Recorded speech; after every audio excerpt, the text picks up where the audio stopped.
Introduction. Greetings, meatbags. Jimmy has decided to lay out his entire case for being the son of Jim Morrison. As expected, it's not exactly airtight. Hi guys, I'm live. How you guys doing? I want to revisit the Jim Morrison thing about me being his son. I'm almost absolutely convinced that I'm his son, but I don't have proof, of course, because that would take legal doings that I don't have the means or the means to do. I'm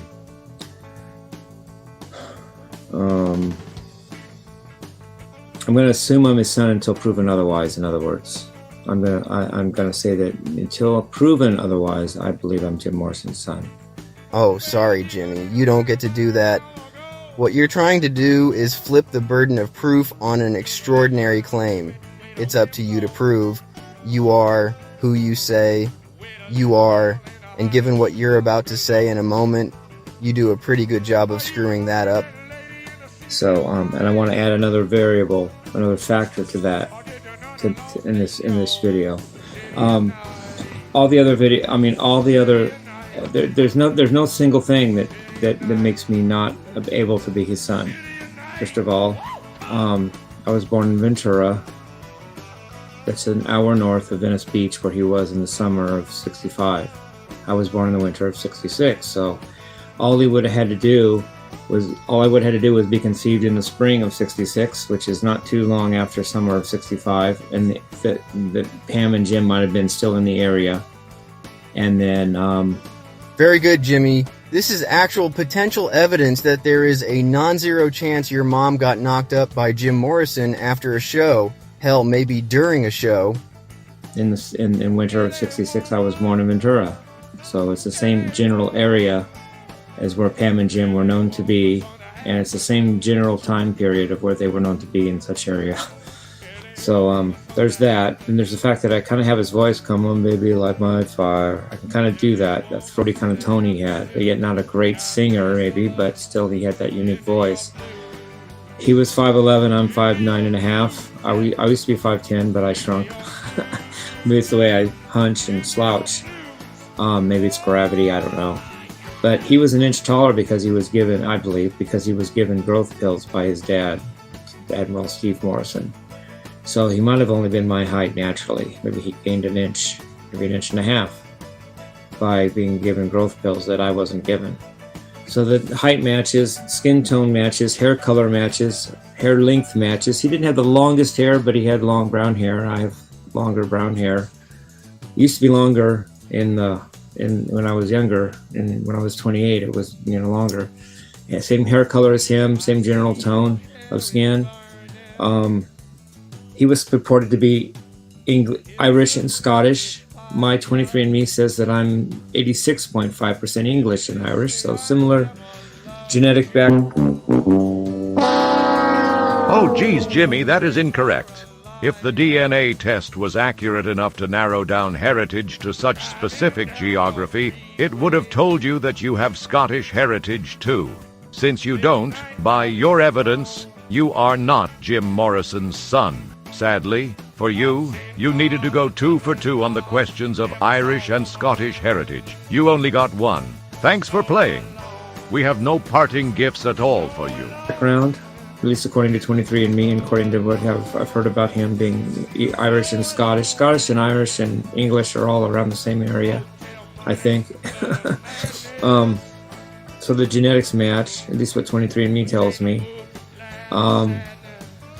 I'm a descendant of Marie Antoinette and King Louis XVI. He might have been too. We must have been, because we have the same genetics. Darn, Jimmy, today just isn't your day, is it? Sadly for you and their bloodline, the only child they had that lived was a lady by the name of Marie Therese. And she didn't have any kids. Neither you nor Jimbo have any ancestral link to the headless couple. You may very well have French and Bourbon ancestry, but Jim Morrison didn't. Because your information is known to be highly suspect, we did a little research and were able to confirm Morrison did have Scottish ancestry, but not French. So he has royal blood in him from France, and I do too. And then there's the intelligence. We're not geniuses like Stephen Hawking, but we're very intelligent, both of us, very intelligent people. You know, like his IQ was 149. I don't know what mine is / was, but it's around that area. I don't know. I'm not going to throw a number out. I don't know. I would just be wrong no matter what I did. But it's higher, just not the highest. I'm not Walter O'Brien, 4th highest IQ in the world, 197 type IQ, but I'm high IQ. Ouch. No, sorry, Jimmy. You're not actually that bright. You're the guy who assumed he was given mad honey in a honey potting operation that evidently deprived you of sex. And we've seen you try to flex your supposed brains before. Behold, Professor Jimmie. Like -1 is unholy, but +1 is holy, because I say so. Well, are electrons evil and protons good? First of all, that charge is just defined by us. The charges are opposite, but we could have called the protons negative charge and electrons positive charge. That would have switched the polarity of that case anyway. This trombone should follow him wherever he goes. Once again, you are wrong, Jimmy. Yeah, see, if we switched the names, the charges wouldn't actually switch with them. Thank you. And so was he. I'm also fairly good with words. He was great with words. I kind of push that under the table a lot, the word thing, but I am good at it.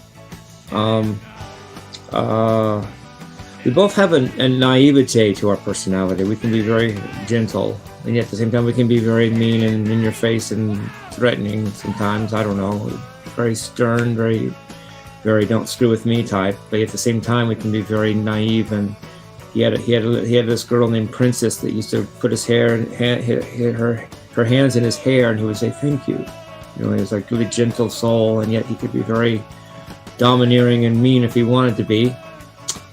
And then there's another thing. Like Robert Plant says in some of his songs. My aspie, my fact that I'm a little like off-center as far as, I'm a little neurotic. I'm a little like, I don't think like everybody else on the block. And I have Asperger's. That means I'm on the border of autistic spectrum. I think that relates either to him directly or to his drug use. Hey? How about that? How about that for all the haters can really join in on this one?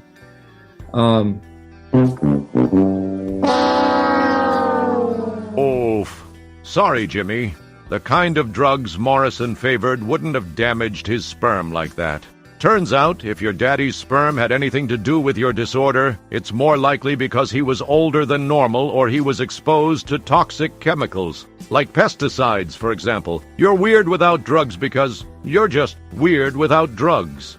The fact that he was probably on drugs when he conceived me. When I was conceived, he was probably on drugs, which could have tweaked my brain a little bit.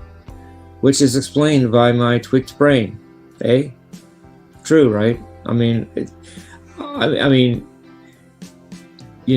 I've heard of very intelligent people giving birth to kids that have autism, because if intelligence goes too far, you end up kind of on the spectrum. And also, just a little, I don't think like everybody else. So and I don't even need drugs to do it, to think differently. My doors are always open, in other words. That could be from his drug use. Well, how come I tap into the theoretical, the creative aspect of music without drugs. I don't need drugs.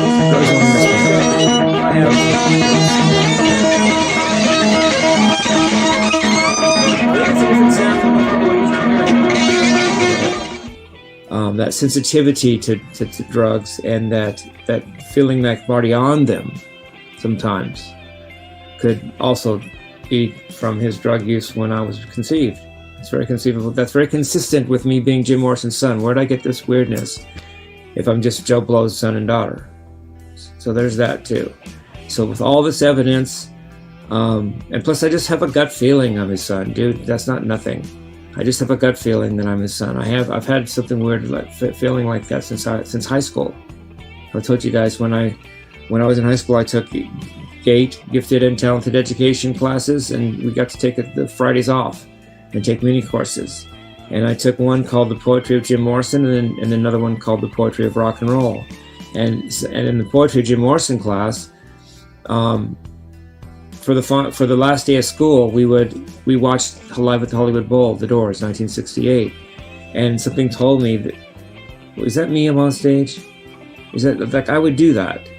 I would do just what he's doing, like that. That's I connected to it. I related to it, and yet I didn't think, oh, I'm his son, because that would have been. Sorry, Jimmy, the Admiral had Scottish ancestors. It's a well-known fact. If 23andMe says you don't have any Scot in you, then you can't be Jimbo's son.